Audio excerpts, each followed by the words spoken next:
You tried to keep as quiet as possible, which was hard. All that running around made you tired. You breathed heavily. You didn't know whether to keep your flashlight on or off. None of the notes so far provided that information. You checked through them again.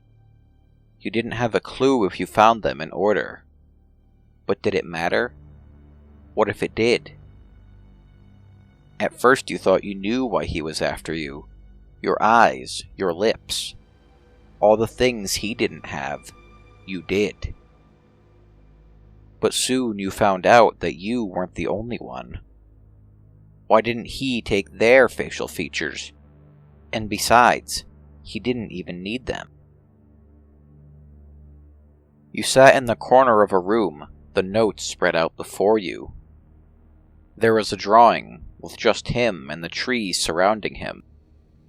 You liked that one most, as it provided no information whatsoever. The less you knew, the safer you were. Sometimes, you felt as if he did this for his own entertainment, as if he enjoyed it. But you got to know him more and more every time he appeared.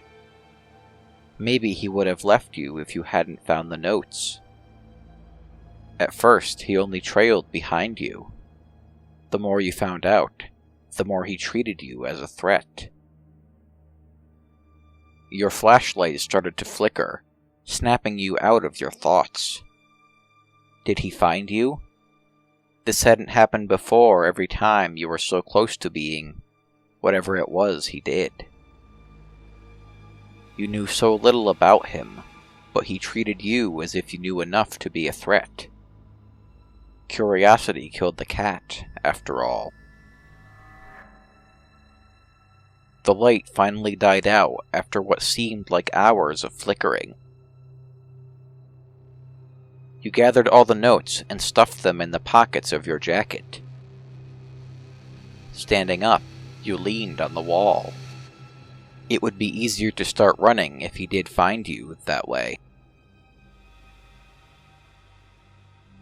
You hit the flashlight, trying to make it work.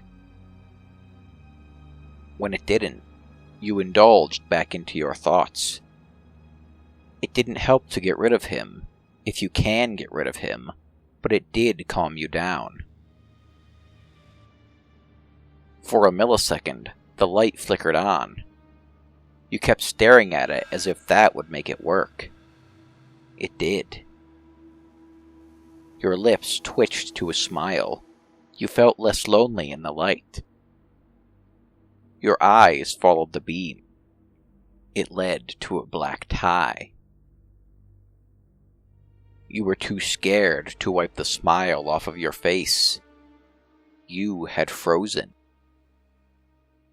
As your vision started blurring, you came back to your senses. Running as fast as you could, back the same way you'd ended up in that room. When you were finally outside, you turned to the door you'd come out of to see if he was behind you. You sighed in relief, seeing that he wasn't. You walked as silently as you could, inspecting every tree for a note. You were in his territory. One of his names was the Tree Man. Every time your foot crunched a leaf, you looked back. Every single noise startled you, but you knew that it was silence you should fear the most. But you couldn't bring yourself to. You saw something white on a fat, leafless tree. A note. You frowned. You didn't want to read it, but you had to. When you reached the tree, you took the piece of paper off.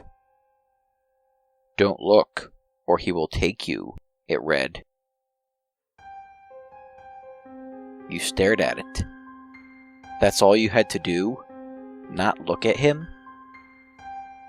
But then you realized he was right behind you. There was an urge to disobey, to turn around, and face your fear. You turned with your eyes closed, dying to open to analyze his blank face. You felt he was gone, that you weren't able to disobey anymore. And so your eyes fluttered open, but there he was. It was terrifying, yet you couldn't look away. It was unlike any other face you'd seen. But as every second passed, it all became less visible. The lines became less distinct. And then finally, you couldn't see, feel, touch, taste, or hear anything.